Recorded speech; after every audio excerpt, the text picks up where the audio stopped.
আসসালামু আলাইকুম সম্মানিত শ্রোতা ও দর্শকবৃন্দ, বিসমিল্লাহির রহমানির রহিম। মুসাফা রাসূল সাল্লাল্লাহু আলাইহি ওয়াসাল্লাম করতে বলছেন দুই হাতে, মানে আমার হাত আর আপনার হাত। এখন আমি যখন এক হাত দেই, আপনার সঙ্গে দুইটা মিলিয়ে দেন, তাহলে মুসাফা কি তিন হাতে করতে বলছে রাসূল? আমরা তিন হাতে মুসাফা করি কেন? মুসাফা কয় হাতে হবে? আচ্ছা, এই কথাটি বলতে হইব কার? মসজিদের ইমাম সাহেবের। আপনার মসজিদের ইমাম সাহেবকে বলবেন, এই শুনেন মুরব্বী, আপনার মসজিদের ইমাম সাহেবের বলবেন যে হুজুর মুসাফা করতে হয় দুই হাতে, তিন হাতে তো আর মুসাফা নাই, আমার চার হাতেও মুসাফা নাই, আমরা কেন দুই হাতে তিন হাত চার হাতে মুসাফা করি? এরপরে আমরা কি করি?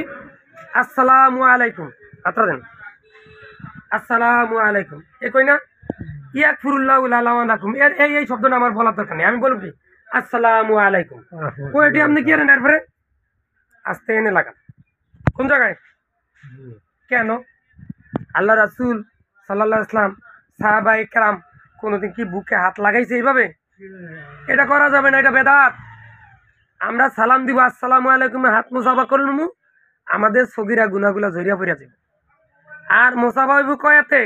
দুই হাতে। আপনার এক হাত, আমার এক হাত, দুই হাতে। তিন হাতে হইব না, চার হাতে হইব না। আবার মুসাফার সময় কি রয়েছে নেই এই আমি আপনার কাছে মাথা নত করুম কে? আমি মাথা নত করুম কার কাছে? আল্লাহর কাছে। তাহলে আপনার কাছে আমি কেন এরকম করবো? এটাও করা যাবে না। এটা করবেন, আপনার মসজিদের ইমাম সাহেবকে বলবেন, যে কোনো মসজিদ, আমার ভিডিওটা যে দেখেন সেই মসজিদে যিনি দেখতেছেন তিনি তার মসজিদের ইমাম সাহেবকে বলবেন যে এই বিষয়টা নিয়ে আলোচনা করার জন্য, যে মুসাফা হবে দুই হাতে, মুসাফা তিন হাতে হবে না, চার হাতে হবে না। আর সকল মুসলমান ভাইদের কাছে আমার বিনীত অনুরোধ, আপনি আপনার সন্তানকে শিরক বেদাত কুফরি মুক্ত মাদ্রাসা ভর্তি করাই দিবেন। শিরক বেদাত কুফরি মুক্ত হুজুরের পিছনে নামাজ পড়বেন, শিরক বেদাত কুফরি মুক্ত হুজুরের আলোচনা শুনবেন, শিরক বেদাত কুফরি গীবত মুক্ত হুজুরের আলেমের ইমাম সাহেব, হুজুর তো বলা আসলেই আমি বলি না, আমি ইমাম সাহেব বলাটাই ভালো, ইমামের আলোচনা শুনবেন, শিরক বেদাত কুফরি মুক্ত ওস্তাদের কথা শুনবেন, শিরক বেদাত কুফরি মুক্ত মাদ্রাসায় সন্তানকে আত্মীয় স্বজনকে ভর্তি করে দিবেন। আর হাতে কাজ মুখে সবসময় লা ইলাহা ইল্লাল্লাহ পড়বেন। ইয়া আল্লাহ, আমি সহ পৃথিবীর সকল মুসলিম উম্মাকে শিরক বেদাত মুক্ত রেখে মৃত্যুর সময় লা ইলাহা ইল্লাল্লাহ পরে যেন মরতে পারি সেই তৌফিক দান করুন, আমিন।